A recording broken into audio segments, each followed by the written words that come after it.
I've gone from playing for fun and playing for enjoying it to now sitting here and calling it my job. Growing up, I didn't have any female role models. When the time came for me to play or be called upon, I was ready. There's plenty of coaches that you can go to for whatever you want to find out. I was you sitting there, and one day you can be me talking to the youngsters. When I get to see my impact on young girls and see how excited they get, it's a really cool thing for me to kind of see come full circle.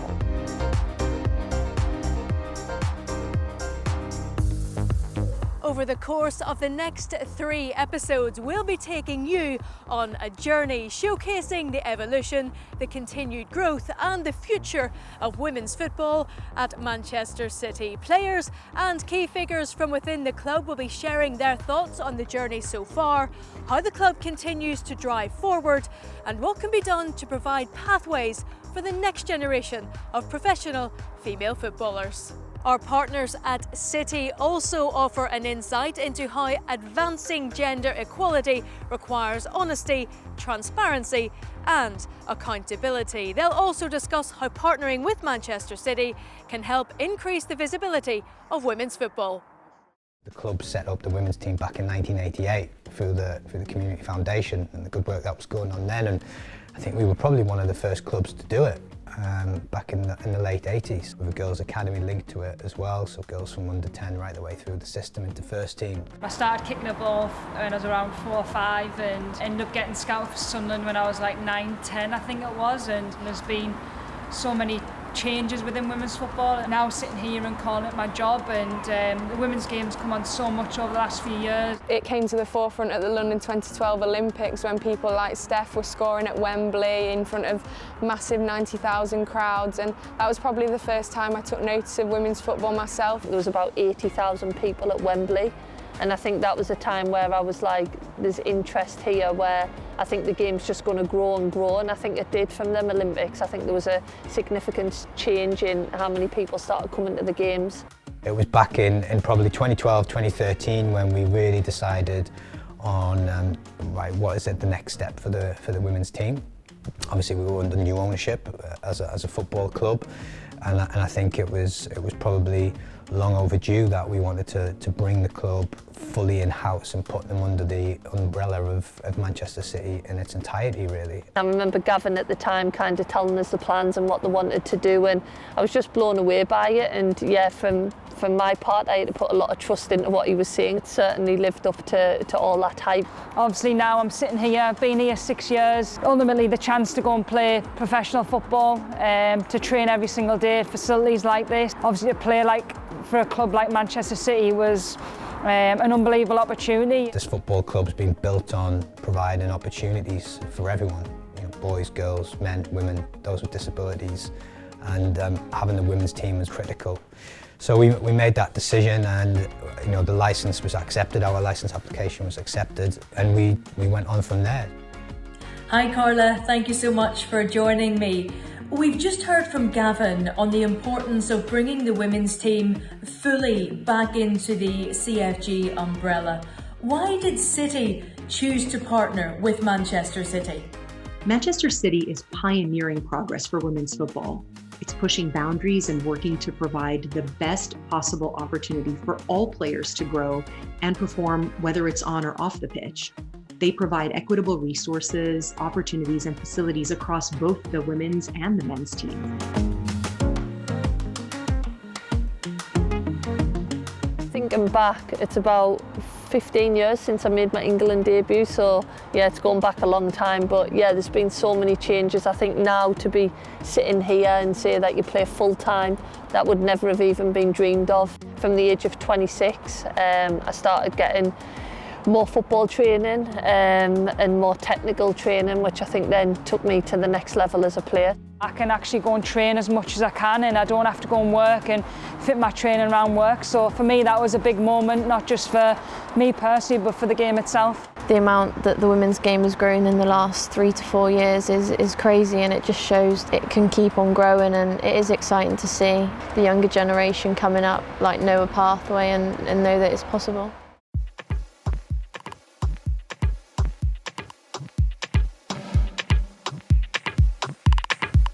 the integration with the men's team or the women's team is that important. It's just feeling part of one family and feeling they have the support and the professional support they need to develop the game. I think this is what matters.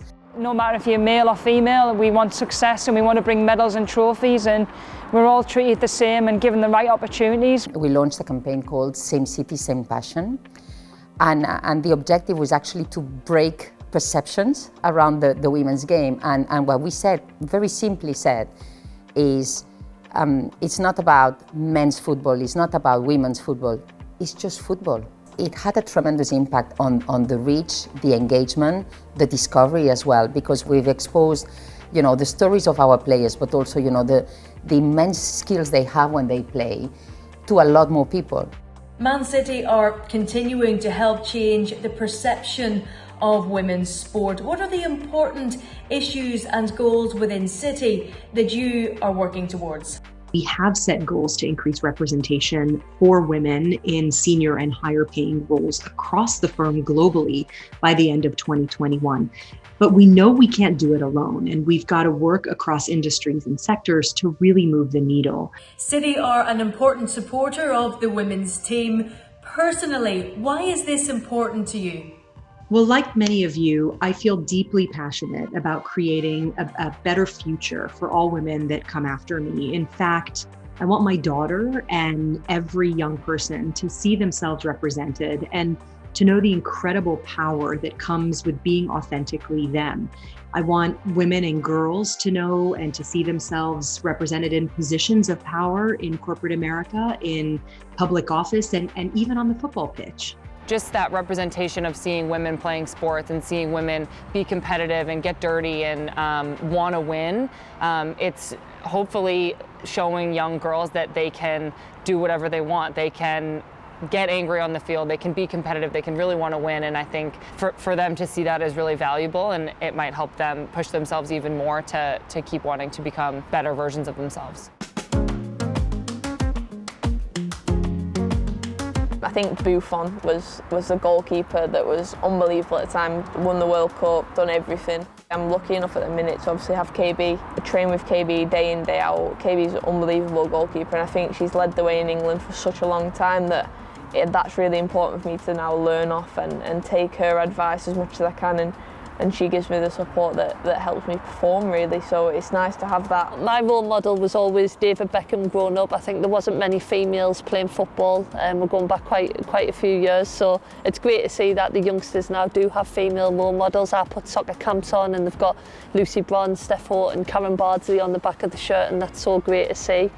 Female role models, I would say Paula Ratcliffe was one of them, just because of my running background and just to see how hard she actually worked and how much she pushed her body in order to get that success, and she was definitely someone I was in awe of. Vincent Kompany, when he was here, I think in terms of the way that he led this club from not just on the pitch with the way that he led, and he led by example, but the way that he held himself off the pitch, and he became that ultimate role model for the young boys growing up and also the young girls to try and be aspired to be.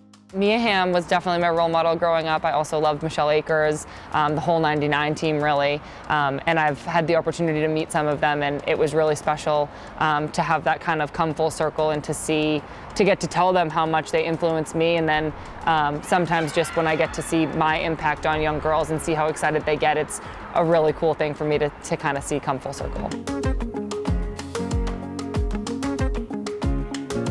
This is really the next evolution of football in general, the women's game. How can we develop it further? It's for many years has been left behind and been neglected in many ways. So there was an element of we need to be at the forefront of that as a club, as a forward-thinking club, and a club that prides itself on being innovative. But also some of those reasons that I've touched upon before, that we are a community-based club with those really community foundations at the heart of everything that we do. It's incredible to think where we are now as opposed to where we were 5 years ago.